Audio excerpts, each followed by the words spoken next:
Let's continue with some further examples of two-step metric conversions. Let's see if you can do these ones on your own though without my setting them up for you. I will give you the problem and even list the conversion factors, but then you should see if you should be able to set these up and come to the conclusion of the answers that I show. In example 6, I want you to convert 2.35 times 10 to the minus 4 exagrams into how many equivalent micrograms that would be. Now, in order to do this, I'm noting again for you that an exagram is 10 to the 18 grams, and I'm noting that a microgram is 10 to the minus 6 grams. So you really need to first convert the exagrams into grams and then convert the grams into micrograms. Now, the mantissa of this value, or this value in actuality for exagrams, is presented already in scientific notation. And I see that in general there are 24 powers of 10 going from an exagram to the much smaller microgram. So essentially, when you set this up correctly, you should find that you're multiplying by 24 powers of 10 to go from exagram to microgram. But since the value of the exagrams is already at a power of 10 to the minus 4th for its exponential, that means that there's going to be a total change of powers for the entire problem, as you see in the answer. 2.35 times 10 to the 20th micrograms should be what you come up with. Okay, now if I want to do number 7 and convert 4,005 picometers into hectometers. A picometer is a trillionth, actually, yeah, that's right, that's a trillionth of a meter, 10 to the minus 12 meters. A hectometer is 100 meters. Now, in this case, I'm going the other way. I'm going from a small unit to a much larger unit, and there are 14 powers of 10 between picometer and hectometer. So I need to divide the picometers by 14 powers of 10 in order to pull this off. What if I set this up correctly?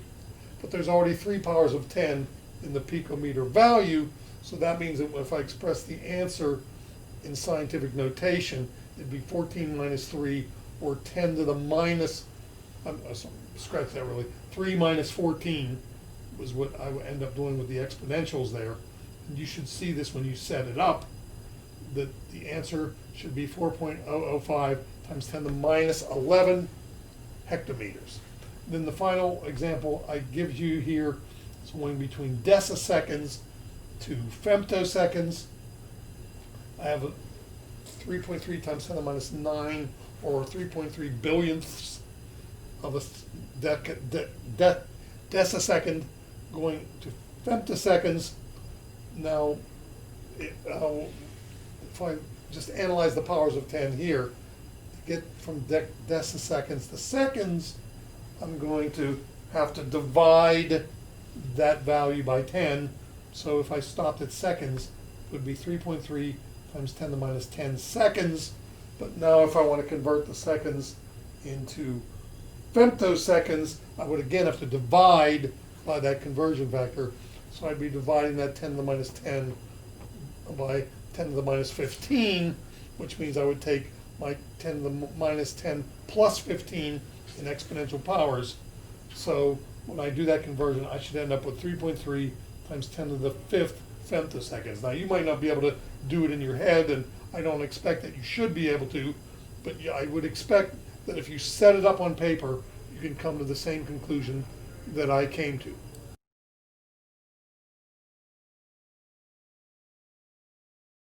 I'm also going to require that you can interconvert multi-dimensional metric units, or for that matter, multi-dimensional any type of imperial units or any other unit form.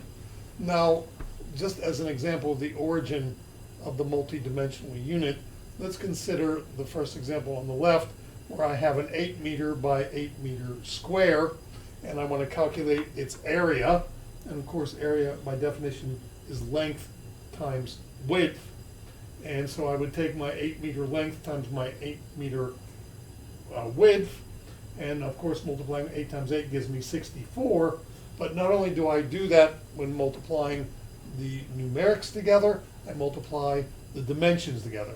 So the area should be expressed as 64 square meters for this. Again, multiplying the numerics and the dimensions.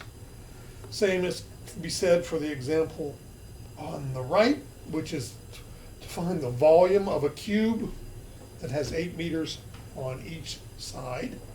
I will now take the length times width times height to find the volume of the cube. So I will take my 8 times 8 times 8, which is 512 when you multiply 8 times 8 times 8. But not only do I do that, I would multiply the meters times the meters times the meters, so that the correct units of my volume would be cubic meters. So the answer should be 512 cubic meters.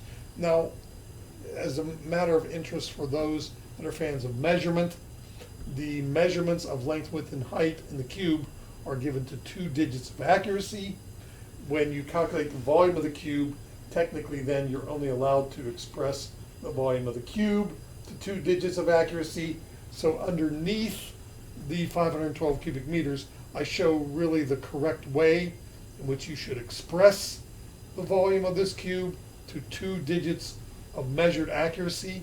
That would be 5.1 times 10 to the 2 cubic meters, showing explicitly that you know the accuracy of the volume of this cube to only 2 digits.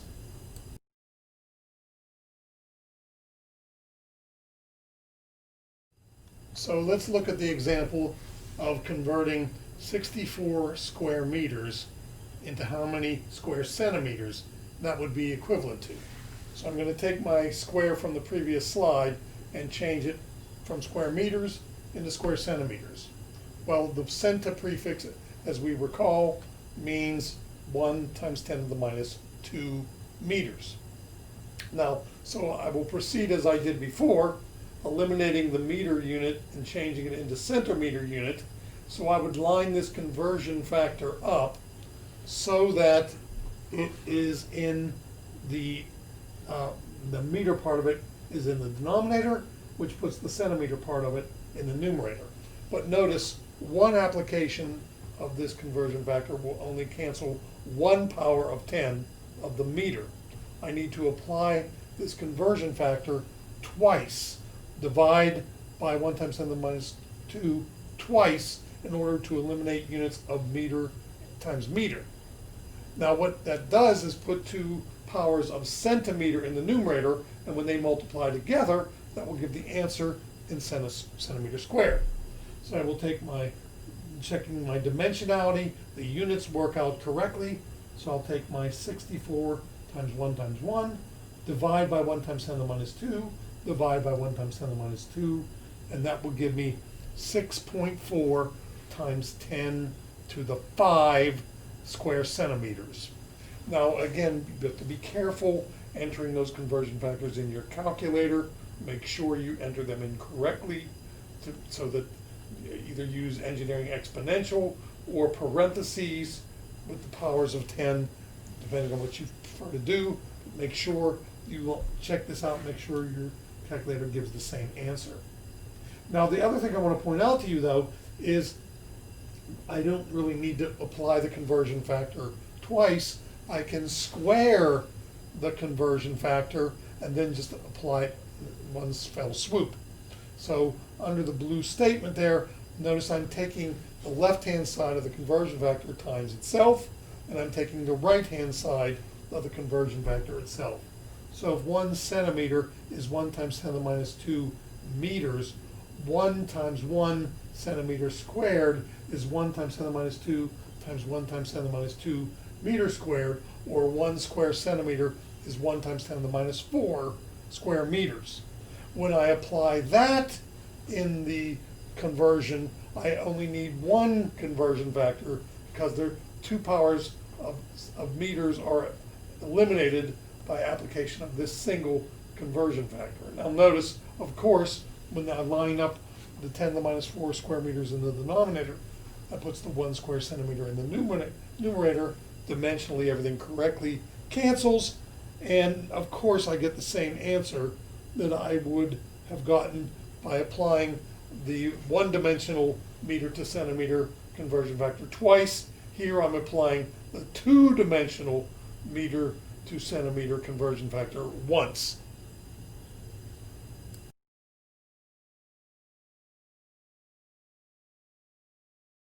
Let's look at a couple more examples of multi-dimensional metric conversion. Let's first change 876 cubic meters into cubic decameters. Now the DA prefix, whether it's a decasecond or a decagram or a decavolt, DA prefix means 10 to the plus 1. So 1 decameter is 10 to the plus 1 meter. But I would have to apply that 3 times to go. Now I'm going from cubic meters to cubic decameters. So what I'm going to do is cube the conversion factor and change it to 1 DAM cubed is 1 times 10 to the 1 times 10 to the 1 times 10 to the 1, or 1 times 10 to the 3 cubic meters. Now I can apply that conversion factor in a single shot, and in order to get rid of the cubic meters, I need to divide by the 10 to the 3 cubic meters in the conversion factor. And when I do that, you should get an answer that you see of 0.876 decameters cubed. Make sure you set that up and see that that would be the case for yourself. Another example would be going from square millimeters to square megameters. A millimeter is, milli prefix means 10 to the minus 3, whether it's milliseconds or milligrams or millimeters. So if I square the conversion factor, I will get 1 square millimeter is 1 times 10 to the minus 6. 10 to the minus 3 times 10 to the minus 3, or 10 to the minus 6 square meters. A megameter is 1,000,000 meters, 10 to the 6 meters, so a square megameter is 10 to the plus 12 square meters. So now what I have to do is go from the millimeters to the megameters. I literally need to divide by both of these conversion factors in order, well actually, sorry, I don't really, maybe I should say that a little more succinctly. To change to the, from the millimeter squared to square meters, I will put the 10 to the 6 on the top, and to change the square meters into square megameters, I will put the 10 to the 12 on the bottom.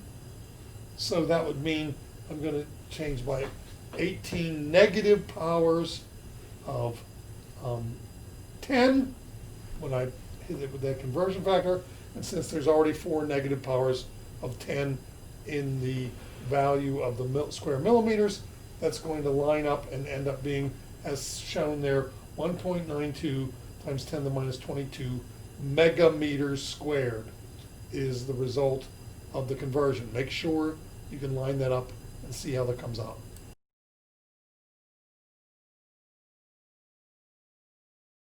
Let's look at one of the more important multidimensional conversion factors, one that will enable us to go between multidimensional length units and normal volume units. Let's suppose that we had a cube that is 1 centimeter on its length, width, and height. If we calculate the volume of this cube, I would of course multiply the length, width, and height together, which is very easy numerically. I would both multiply the numbers together and the dimensions together. So the volume of this cube would be 1 times 1 times 1 centimeter times centimeter times centimeter, or 1 cubic centimeter.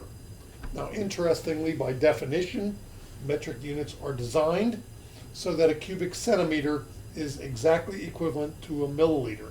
So if you take a cube of 1 centimeter on each edge and fill it up with water, it would hold 1 milliliter of water. So a conversion factor that is commonly employed between multi-dimensional length units and typical metric volume units is that 1 cubic centimeter, or 1 cc, is equal to 1 milliliter.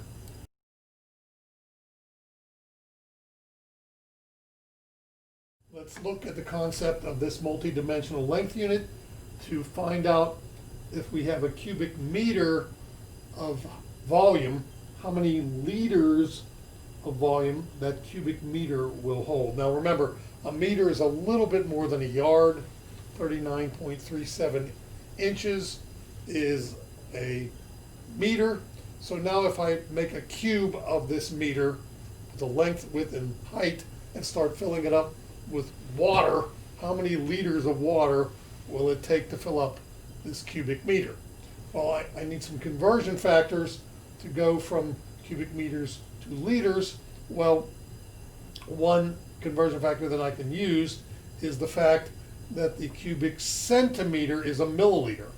So if 1 centimeter is 1 times 10 to the minus 2 meters, and I want to convert that to cubic centimeters, I can use the fact that 1 cubic centimeter is a milliliter as well.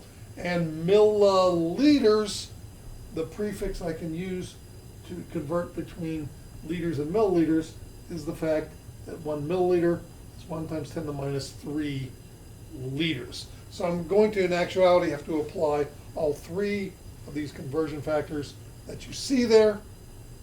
And I'm going to take my 1 cubic meter. I'm going to line the the top conversion factor up so that I'm going to cancel the cubic meters, which means I'm going to cube the right-hand side of the top conversion factor, while I cube the left-hand side as well. And then if I stop there, my answer will come out in cubic meters. As a matter of fact, I'd have 1 times 10 to the minus 6. I'm sorry, my answer will come out in cubic centimeters, excuse me.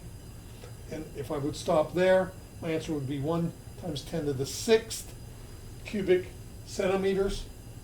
But now I want to convert that cubic centimeter into liters. And so what I will do is apply the multidimensional conversion between volume units and cubic centimeters, lined up to get rid of the cubic centimeters. If I stop there, I am in milliliters, and that would mean 1 times 10 to the 6th milliliters is equal to 1 cubic meter, as a matter of fact. But now I want to convert my milliliters into liters, so I'm lining the 3rd conversion factor up to eliminate the milliliters. Now before you go on, you should notice dimensionally, the cubic meter units are gone, the cubic centimeter units are gone, the milliliter units are gone. The only remaining unit is liters, so dimensionally speaking, everything is lined up to go from meters cubed to liters. So now all I have to do is multiply the numbers as shown before you, and when I get done doing that, I will get 1 times 10 to the 3 liters. So a cubic meter of volume is equal to 1,000 liters of volume, which is quite substantial amount of volume.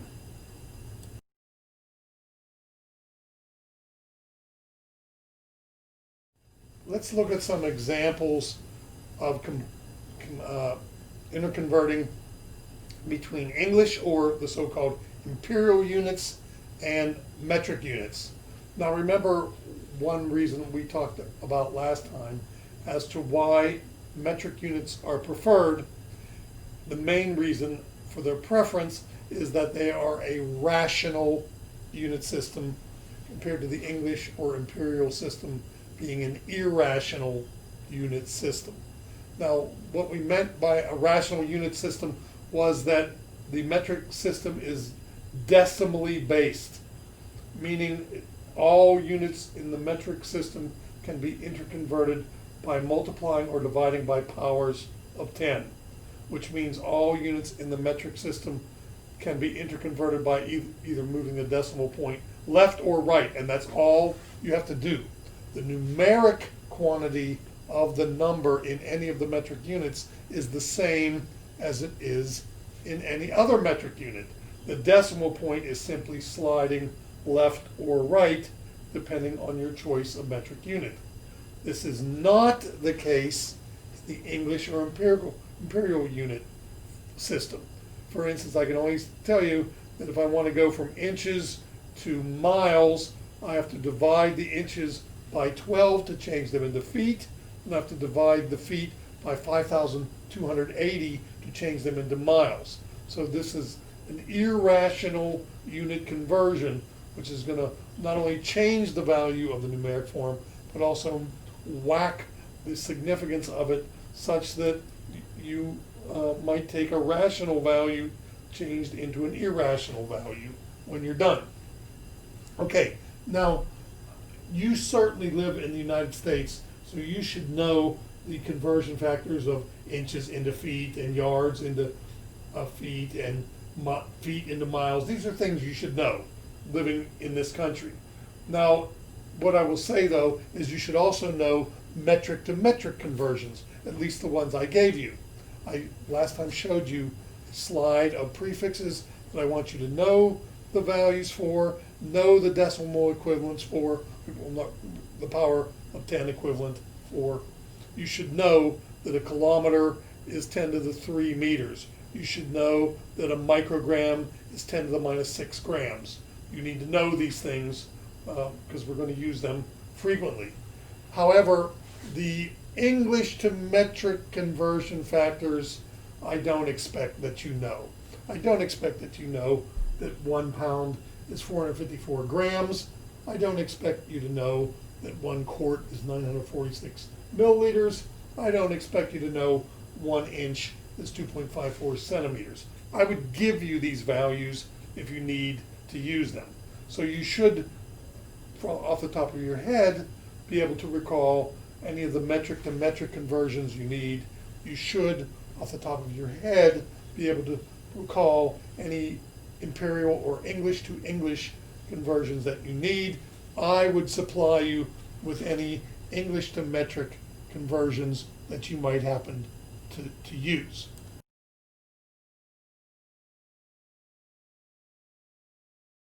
In order to convert 415 centimeters into inches, I will literally follow the same procedure we've been doing all along. Now again, this would be a conversion factor I would supply for you.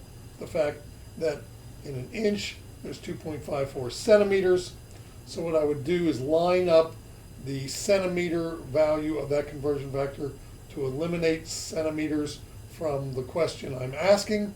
That would mean putting the centimeter of the conversion factor on the bottom, put the inches on the top, and I notice dimensionally it's lined up to eliminate the conversion factor from centimeters, and then I could apply it correctly, and what I would find is that 415 centimeters is 163 inches. Now you see in the example below that, I'm taking the quantity of 415 centimeters and converting it into square inches. Here I will use my conversion factor of 1 inch is equal to 2.54 centimeters, but in this case I will square that conversion factor. And then I will apply the squared conversion factor, and when I do so, you see the result that I will get for converting square centimeters into square inches. If I do cubic centimeters into cubic inches, the third example, you will see the result. I first cube the conversion factor, and then I apply it in the same way, and I can convert 415 cubic centimeters into cubic inches as well.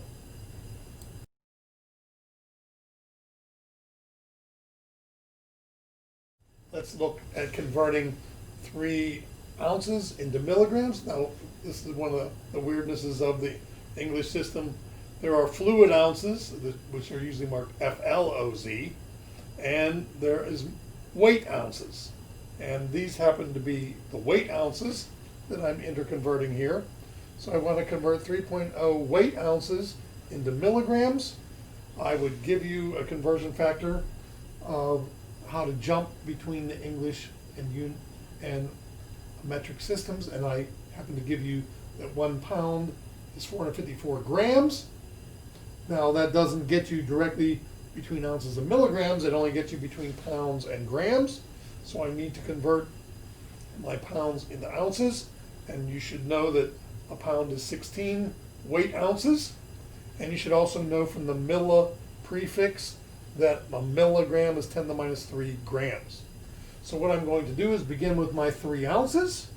First, I'm going to convert my ounces into pounds by applying the first conversion factor, eliminating the ounce unit. Then I'm going to convert my pounds into grams with the middle conversion factor, putting the pounds on the bottom to eliminate them. Then I'm going to convert my grams into milligrams with the third conversion factor, putting the gram part of that conversion factor on the bottom. As you see, before you go anywhere, notice I show on the next to the last line dimensionally how all units cancel except the milligram units. So that's telling me that the dimensions are lined up, so are the numbers. So I will just take the 3 times 1 times 454 times 1, divide by 16, divide by 1, divide by 1 times 10 to the minus 3, making sure I do this correctly in my calculator, and I should get 85,125 milligrams, which to 2 digits of accuracy should correctly be reported. Since I only knew the ounces to 2 digits, I know the milligrams to 2 digits, correctly reported, that should be 8.5 times 10 to the 4 milligrams.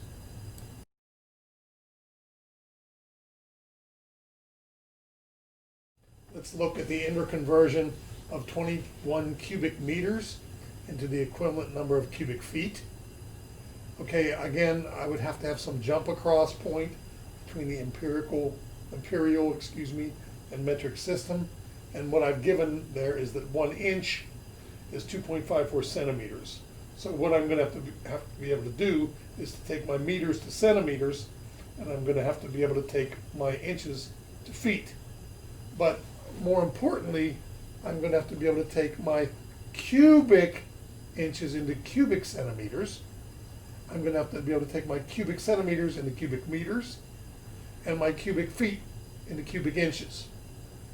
So I begin with my 21 cubic meters, and I'm going to line up 3 conversion factors, cubing each of them to eliminate the starting units and end up in the finishing units. I take the conversion factor on the left, putting the meters on the bottom and cubing them. And then when I stop there, I'd be in cubic centimeters. Take the middle conversion factor lined up, put the cubic centimeters of it on the bottom, putting the cubic inches on the top. If I stop there, my answer would be in cubic inches.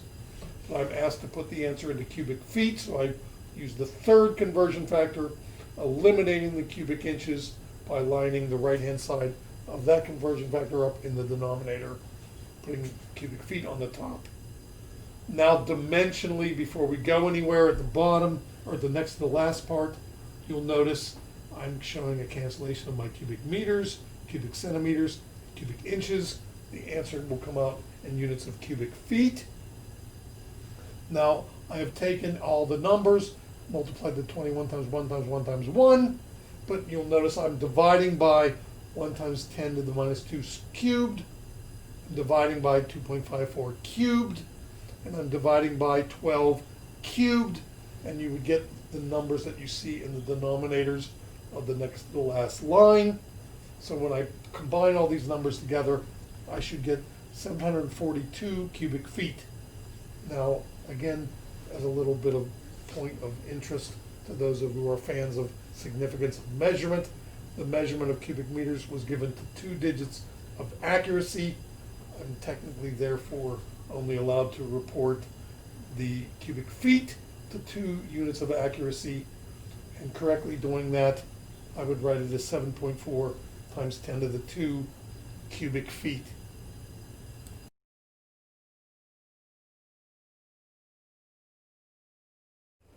Density is an inherent property of matter which can be used to interconvert between the mass and volume of the matter. Now, what I mean by being an inherent property of matter is that it doesn't matter how much of the substance you have, as long as it's a pure substance, it will always have the same density. and density is the mass to volume ratio of the material. And the point would be that if you increase the mass of the material, you're going to proportionally increase the volume of the material, so that the density of any amount of the matter is the same whether you have a little pile or a large pile.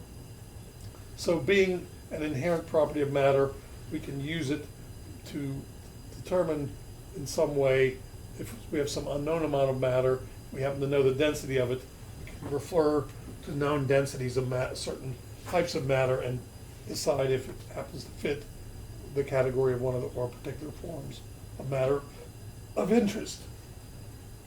So any mass over volume unit can work to measure density. In this particular example, the first one I show, I'm giving the density of helium in grams per liter.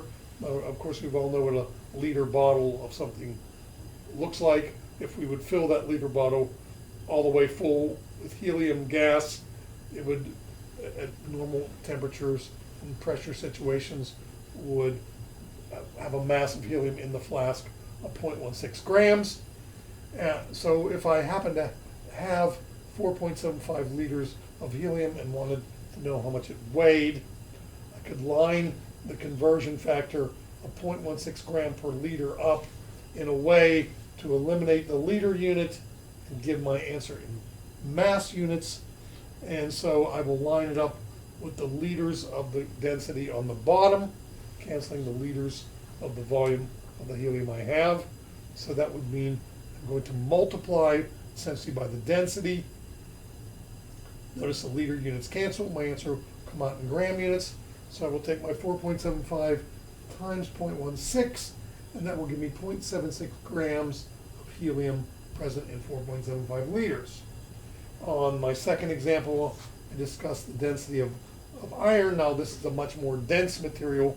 Instead of expressed in grams per liter, because of the close packedness of the atoms of iron in a sample compared to the gaseous atoms of helium in a sample, I can measure this density in smaller volume units, and in particular giving typical volume units of milliliters for that density, and it's 7.87 grams of iron would fit in each cubic centimeter or each milliliter of iron. So what volume would 426 grams of iron occupy?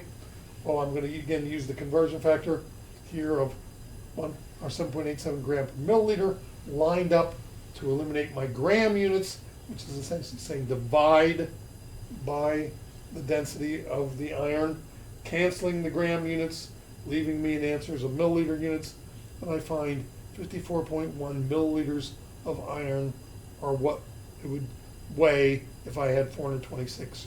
I'm sorry, 54.1 milliliters of iron would be the volume it would occupy if I had 426 grams of it.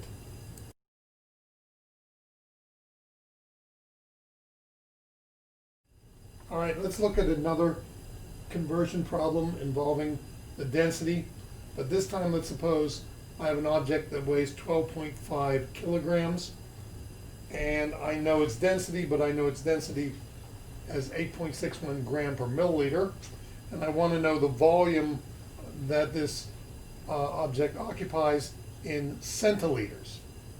Okay, so let's note again the conversion factor is in grams per milliliter. However, the mass of the object is given in kilograms, and I wish to report the volume of the object in centiliters. So what I'm going to need to do is do some interconversions between the mass of the object and its mass, changing its mass from the purported value in kilograms into grams. So the first thing I'm going to do is recognize that the kilo prefix means 10 to the 3 grams.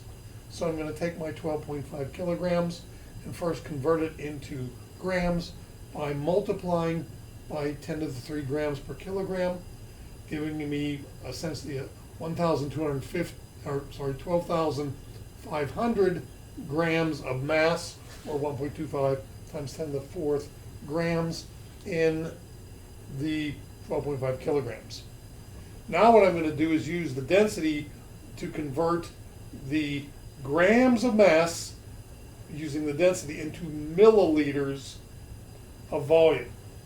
So I know that 1.25 times 10 to the 4 grams from my previous answer, dividing by the density, and I'm doing the division by density in order to eliminate the gram units and convert my mass into a volume. So when done correctly, dimensionally, I end up with 1.25 times 10 to the 4 grams is equivalent to 1.45 times 10 to the 3 milliliters of volume. Now I'm not asked to report the volume of this object in milliliters, I'm asked to report it in centiliters. So what I'm going to do is convert my milliliters to centiliters.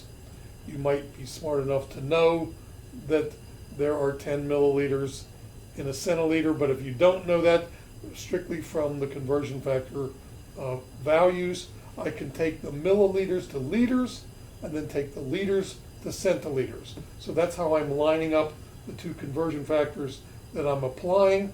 Of course, the milli prefix says there are 10 to the minus 3 liters per milliliter.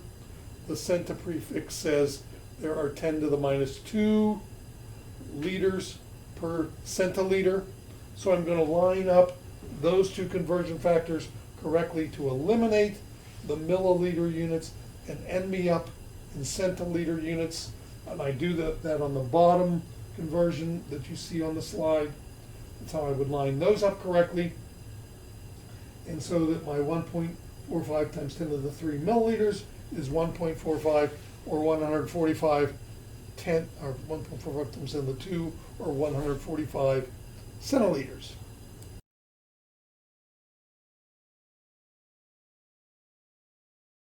On this slide I show some more conversions of density units.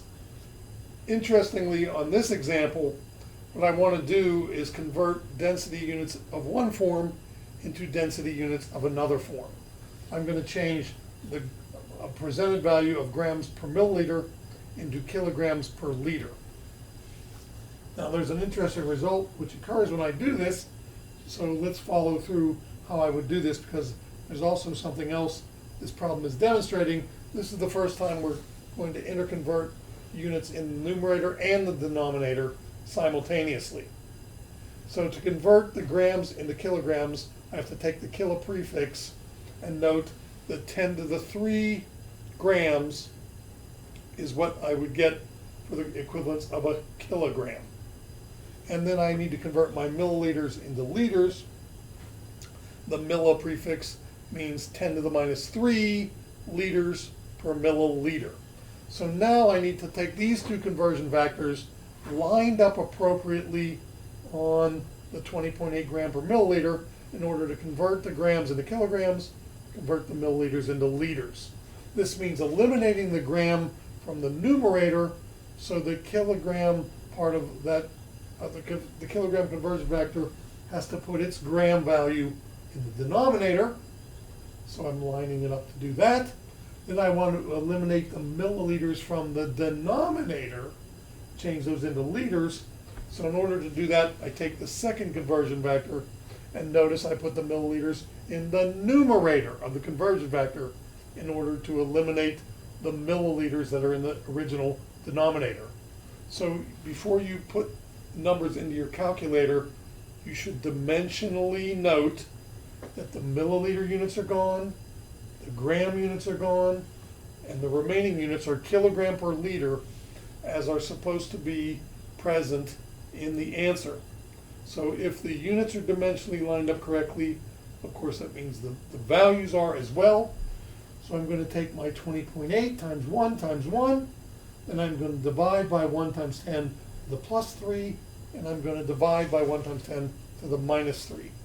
So interestingly enough, 20.8 grams per milliliter is equivalent to 20.8 kilograms per liter, because I'm scaling the dimension essentially of the volume up by 1,000. I'm scaling the dimension of the mass up by 1,000. So these effects essentially cancel each other in the numerator and denominator of that conversion. Now let's suppose, in the second example on this slide, I wish to convert 2.75 kilograms per cubic meter into the equivalent amount of grams per milliliter.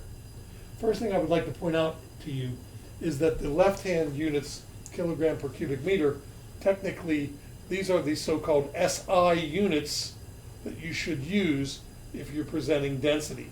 The SI unit of mass is the kilogram. The SI unit of volume is the cubic meter, or the meter times meter times meter, equivalent from the SI unit of length of meters. So the left-hand units are the actual SI units that you're supposed to use. Chemists, however, due to the huge amount present in a cubic meter, it's a huge amount of volume, we typically don't deal with those size volumes in typical laboratory settings. More likely to deal with volumes in the cubic centimeter or milliliter range. So working with grams per milliliter is much more common in chemistry than working in kilogram per cubic meter. But in any event, I want to do the conversion here, and I'm going to need to convert, again, both the numerator and denominator. Now to convert the numerator, I need to get the kilograms into grams, so I will use the prefix kilo, meaning 10 to the 3. Now to convert the denominators, I kind of have to do it in two steps. I need to take the multi-dimensional length of meters into a multi-dimensional length that I can convert into volume.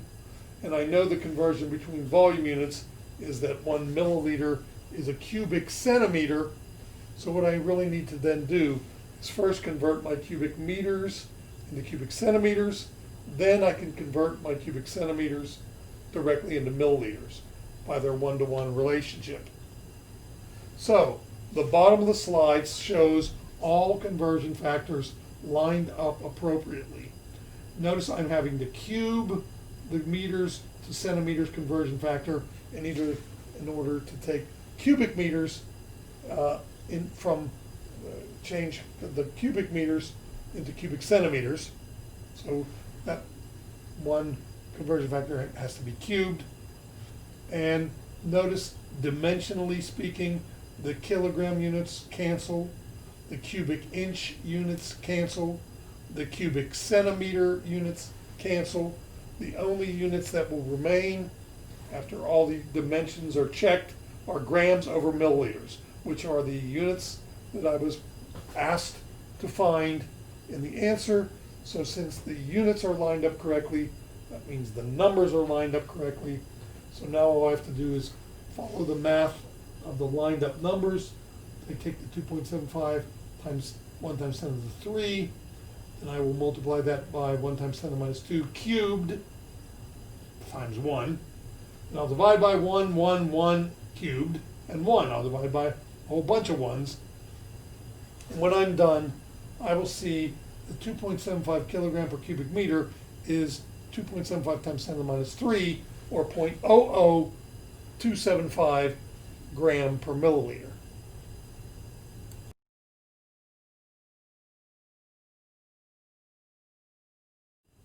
Let's look at another unit conversion problem here, 0.987 gram per milliliter, now converted into imperial or English units of pounds per cubic inch. So I'm going to need some conversion factors. Once again, between the metric and English systems, I would provide conversion factors for you. So I happen to be providing you with the fact that in a pound of substance, there's 454 grams. Now, you are given the fact that to get between the English and metric units, you can use the fact that 1 inch is 2.54 centimeters. So what you're going to have to do is take the milliliters into cubic centimeters, and then take the cubic centimeters into cubic inches. So the last conversion factor of 1 inch is 2.54 centimeters is ultimately going to have to be cubed.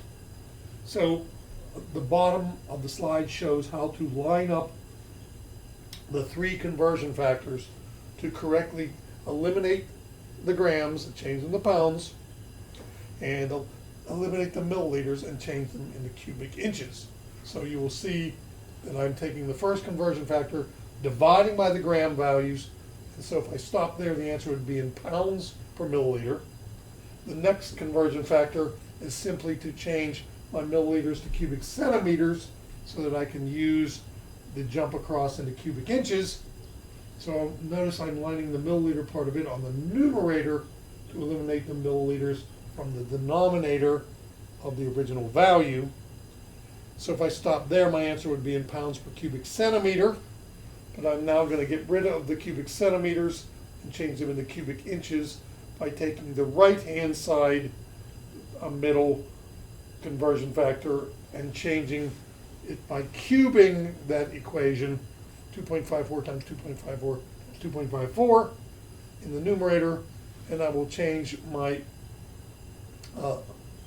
denominator of cubic centimeters into cubic inches with that third conversion. So dimensionally check everything out. The milliliter units are gone, the gram units are gone, the cubic centimeter units are gone. The only units left are pounds in the numerator, cubic inches in the denominator. That's what I want. Everything's lined up right. So the numbers simultaneously must be lined up right. So I will take 0.987 times 1 times 1 times 2.54 cubed, and I will divide by 454. And when I do so, I get that 0.987 gram per milliliter is 0.0356 pounds per cubic inch.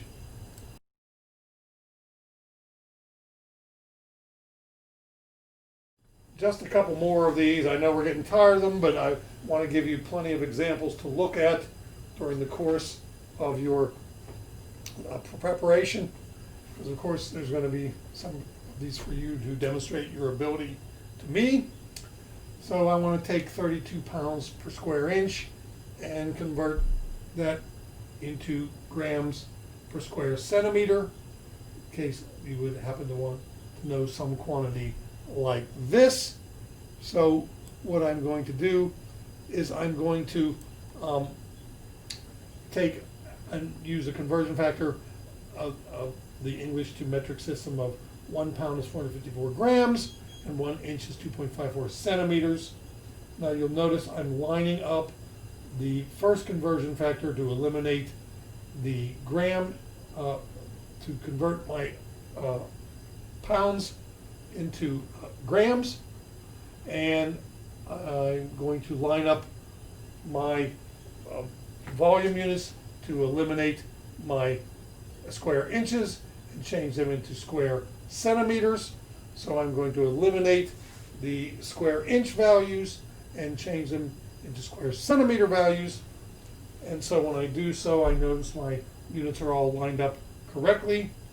So I can take my 32 pounds times 454 grams times 1 times 1, divide by 2.54, divide by 2.44, and I will get that this is 2.3 times 10 to the 3 grams per square centimeter. Then finally, if I wanted to, for instance, convert the imperial value of miles per hour into feet per second, just to show you an English to English conversion, I should know that 1 mile is 5,280 feet.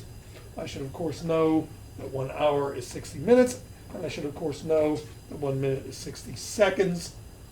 I'm going to line these three conversion factors up correctly to eliminate the mile units, eliminate the hour units. So as you will see, dimensionally speaking, the hours are gone. As a matter of fact, the minutes are gone, and I'm left in units of feet per second. So that means dimensionally speaking, everything's lined up correctly. So I will take my 60 times 5,280 times 1 times 1, divide by 1, 60 and 60, and I find that 60 miles an hour is 88 feet per second.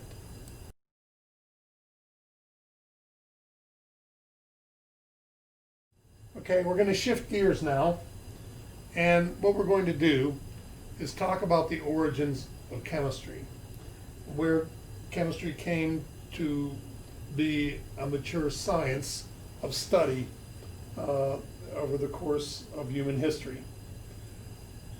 This slide here begins at some ideas regarding chemistry during the time of the Greeks, we should first probably mention that, of course, at the time of the Greeks,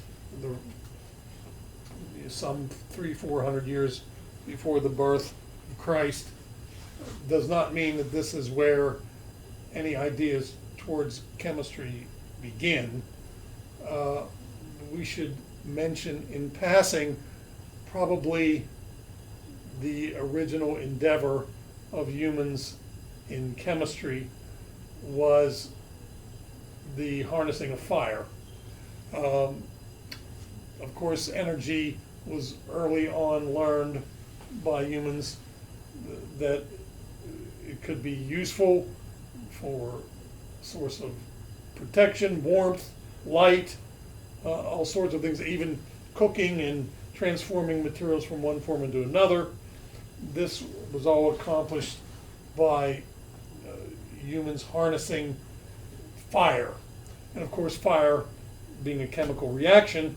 Now, for the first thousands of years of human history, there was not so much interest in understanding what fire was and what the chemical reaction that was the basis of fire and the release of energy from breaking the chemical bonds.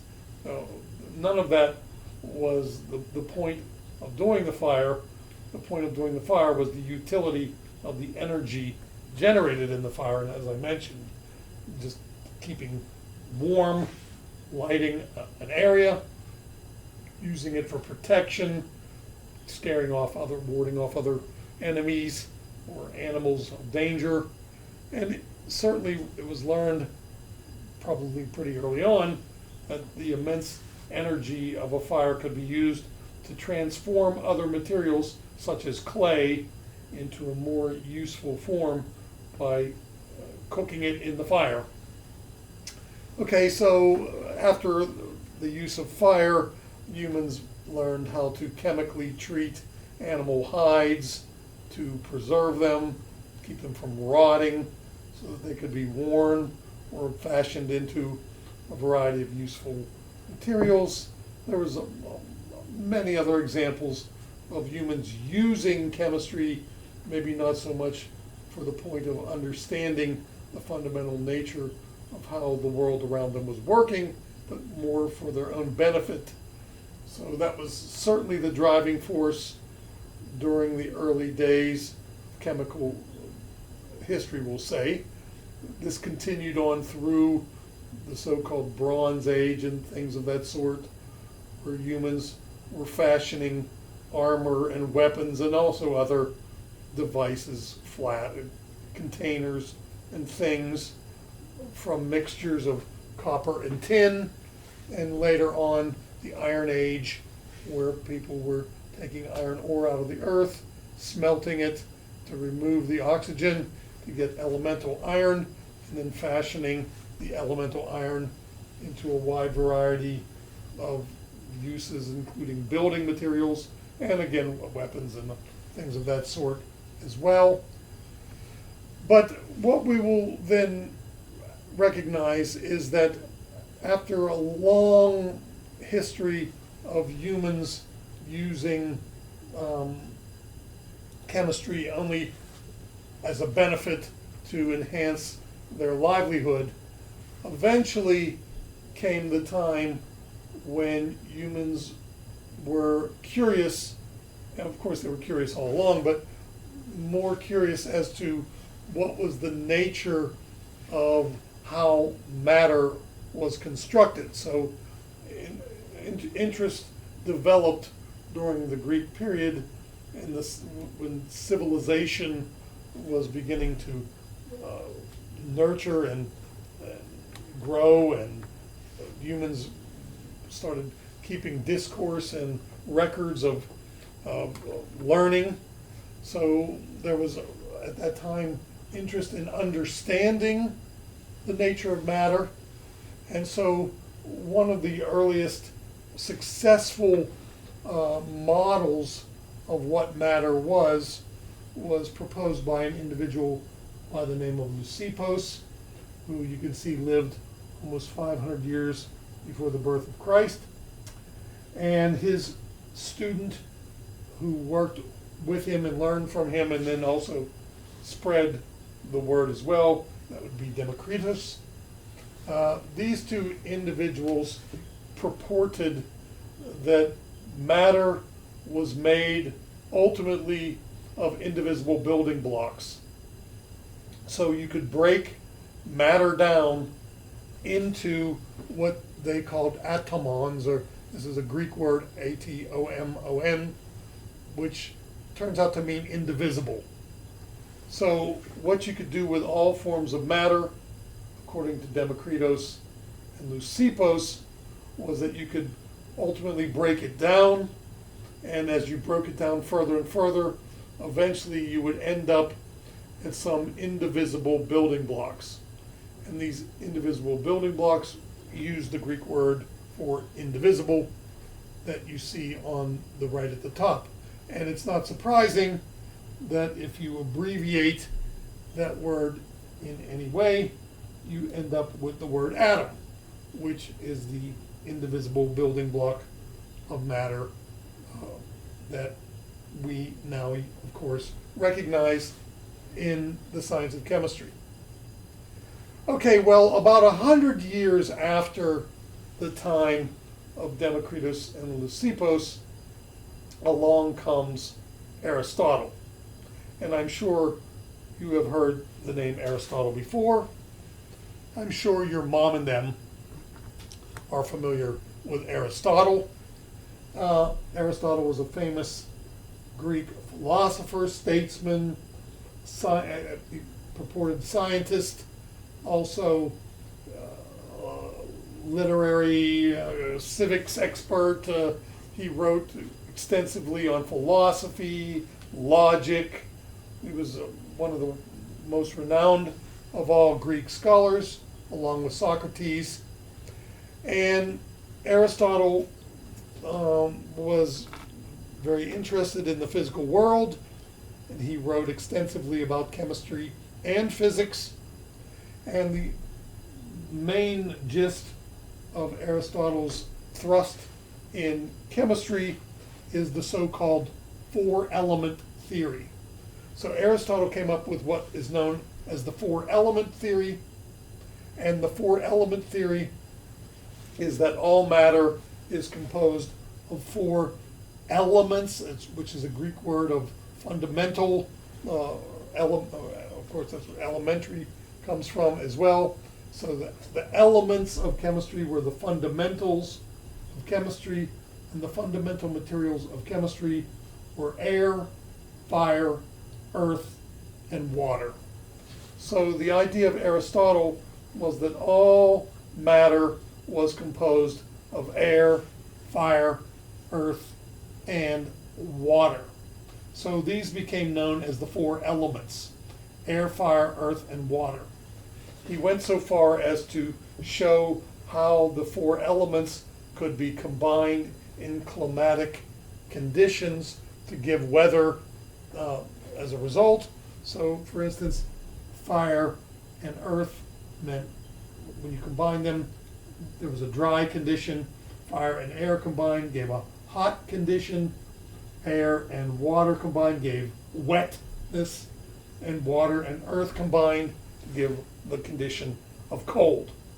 So the four elements were combined by Aristotle, not so much in the sense of traditional, now what we would consider traditional chemistry, and understanding the nature of the building block of matter, as Democritus and Leucippus more or less were purporting. But Aristotle's philosophy was more bent towards interpreting the climatic conditions of weather and the state of the earth and the state of whether it was raining or hot or cold or whatever as a combination of the four basic elements. Now, several things to say in that regard. Even to this day, when we say that you were out in the elements, that typically means you were out in bad weather. So if you're out in the elements, it was a really rainy, cold, nasty evening, and this is paying some tribute to the four-element theory of Aristotle. Now, the other thing that should be mentioned is that once Aristotle purported his idea of the four-element theory of the building blocks of everything, then because of the profound influence that Aristotle exerted over philosophy and all other sorts of Greek scholarship from the early days of the Greek civilization, that this was taken as gospel. So even into some 2,000 years later, into the year 1700 and such, you can look at science primers, and they will discuss Aristotle's four-element theory some 2,000 years later. So even though the idea of Democritus and Leucippus was much closer to the actual way in which matter was constructed, the influence of Aristotle was so great that a lot of traction was given to the four-element theory. It literally lasted roughly 2,000 years.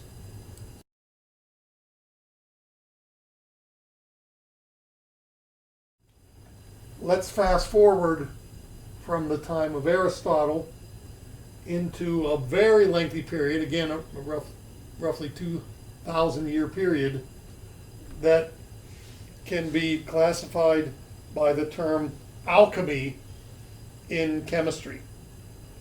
Now, this encompasses the entire time of the Roman Empire, and after the fall of the Roman Empire, the so-called Middle Ages or Dark Ages period also falls under the umbrella of this period of chemistry, which we could characterize as alchemy. The period of alchemy ends in the 17th century, going near the 18th century even, actually, and which at that time in the 17th century, this became known as the Age of Enlightenment. The Age of Enlightenment is when, as the name kind of implies, humans emerged from a much more superstitious and frightened period of understanding of the world and the dominance of the world, of religious factions and things of that sort, that kept a lot of true scientific thought at bay. And the alchemists, and the hallmark of what guided alchemy was a period of time when science was couched more in the realm of superstition and using things of science to frighten people or scare people or entertain people or gain favor as some wizard type person that had magical powers that could be used to do all sorts of things, including make people rich. There were lots of get-rich-quick schemes. One of the hallmarks of this period was a long endeavor into the transmutation of lead into gold. Of course, gold has, for quite some long period of time, been the object of the desire of humans for several reasons. One of them, of course, being its beauty and its pretty, very beautiful appearing nature, but there were other reasons why gold was such a prized commodity.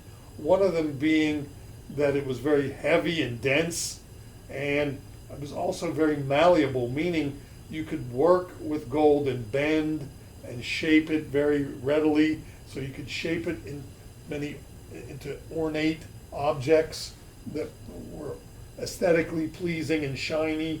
So it was prized for this fashion.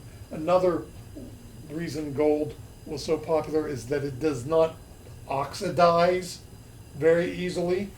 And what does that mean, oxidize very easily? It does not react with oxygen out of the air very readily, so it maintains luster, can be polished really nicely, and will remain looking shiny for quite some period of time. This is, say, opposed to something like iron. Iron oxidizes very readily, exposed to oxygen in the air, changing the form of the iron from a rather dense heavy metal into a flaky orange powder that we're all familiar with, rust. Well,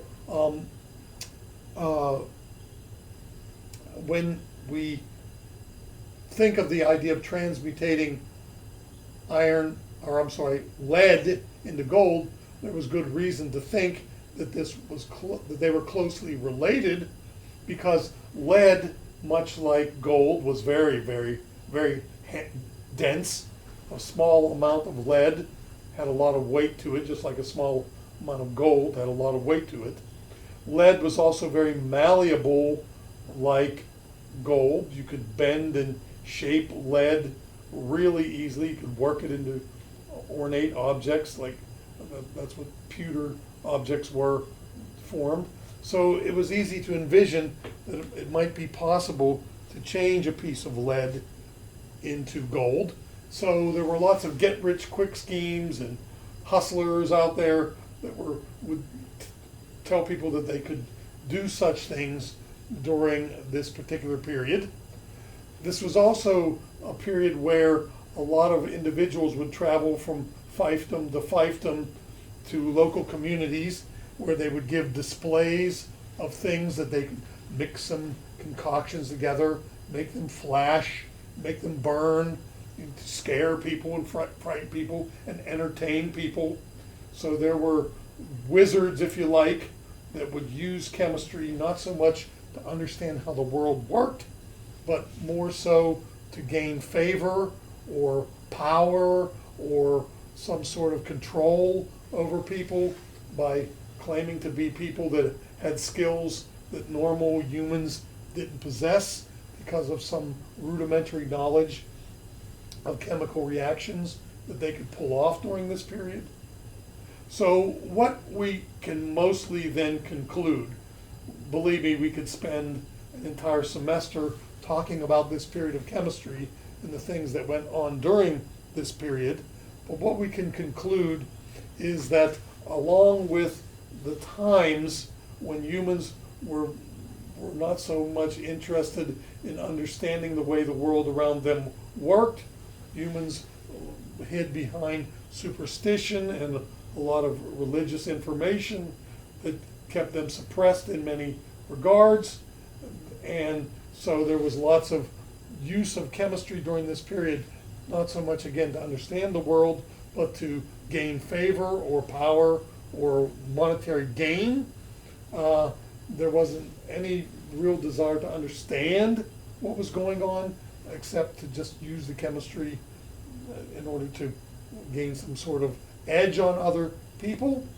Now, of course, there were potters and ceramics and, of course, blacksmiths, and there was forging of metals together and all those sorts of things of that type, but there was no interest in understanding what was going on during this very lengthy period either.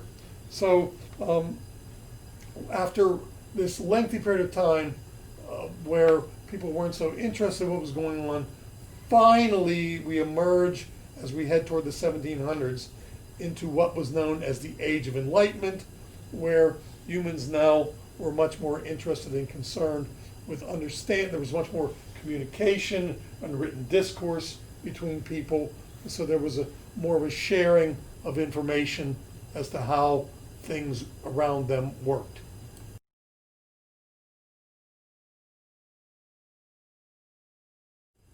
As the period that we just discussed, known as alchemy in Western Europe, was occurring, in Eastern Europe, or the Middle East, around the area of what is now Iraq and Iran and those places around that region. During the so-called alchemy period, as you can see rather early on during that period, about halfway through it, there lived in the Middle Eastern area an individual by the name of Jabir Aflah, as we will say, or El Jabir. He was also often referred to. Now, what Jabir was doing while alchemy was ruling the Western civilization, Jabir was actually performing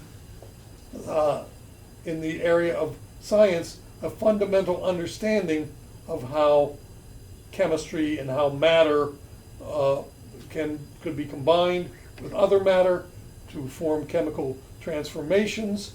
He wrote extensively about processes in chemistry. He kept records of his experiments and wrote a textbook that described what was going on in the transformation of one form of matter into another.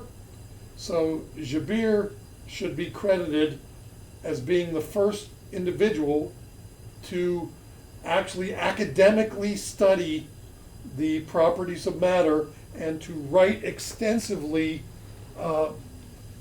what he found and philosophizing about the nature of matter and predicting the behavior of chemical processes, and also writing a bunch of methodologies to perform various actions of transmutating one form of matter into another. So if you would like to think of it as such, this Middle Eastern individual was the first true academician keeping record of scientific endeavor, and this was occurring, as I said, outside the realm of what was going on in the alchemy period of the Middle Ages of Western Europe, while he was keeping records of his scientific work. Now, when his work became known, many in the Western region changed his name to, as you see there, Geber, Geber. It was given a sort of a Western sounding name instead of his Middle Eastern name, so that they could maybe make some claims as to where the work originated from. Now, not only was he an expert in the area of chemistry, he also was an expert in the area of mathematics. So his name, Al-Jabir, became known as algebra when the word was put into English. He did lots of work in the area of mathematics. Another word in the English language that comes from his name is gibberish, because he was also famous for riddles and puzzles of how things worked around him. So gibberish is another word that comes into the English language from the cryptical workings of this individual known as El-Jabir.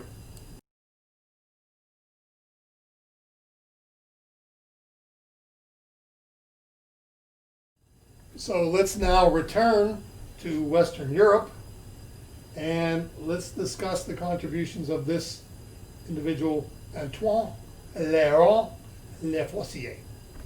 Now, Lavoisier is recognized as the father of modern chemistry. Now, of course, Lavoisier is a Frenchman. He lived, as you can see, in the mid-1700s to the end of the 1700s in France. Lavoisier was a nobleman in France, and as I said, he is known as the father of modern chemistry.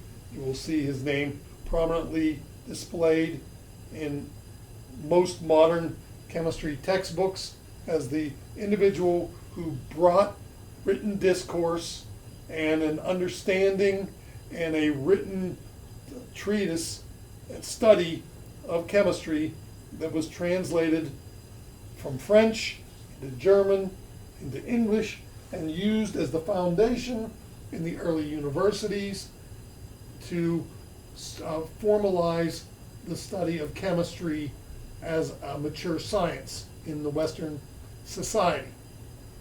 Now, if you want to know the truth as to where and how this actually came about, again, Lavoisier was a nobleman of French descent.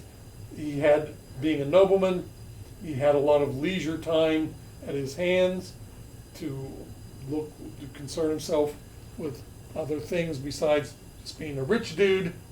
And it turns out that he was married to his wife, Marie Lavoisier, very common French name, Marie. And Marie Lavoisier was a learned woman who knew Arabic languages, and somehow Lavoisier got a copy of Jabir's work, and his wife was able to translate his work on chemistry into French, and Lavoisier studied it. He actually, I give him credit for that. He didn't just copy it right out and say that he did it.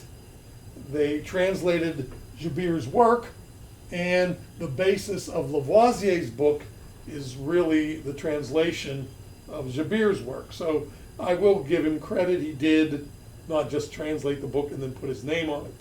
He actually did some studies on his own of the scientific workings in the book. He expanded upon some of the scientific studies in the book, but there is absolutely no question that without the work of Jabir, Lavoisier, and without his wife's knowledge of Arabic language, there would be no way that Lavoisier would have been able to come up with the work that he did.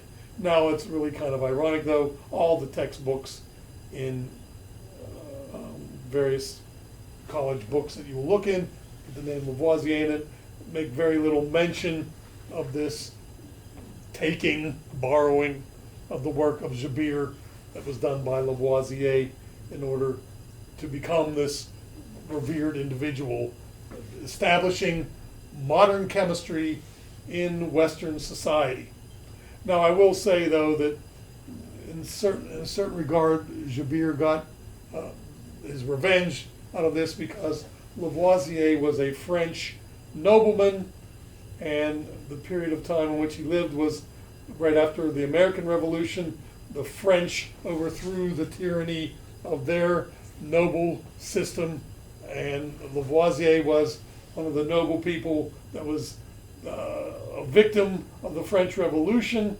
Lavoisier was guillotined in 1794 for being part of the Royal Society in France that was overthrown during the French Revolution.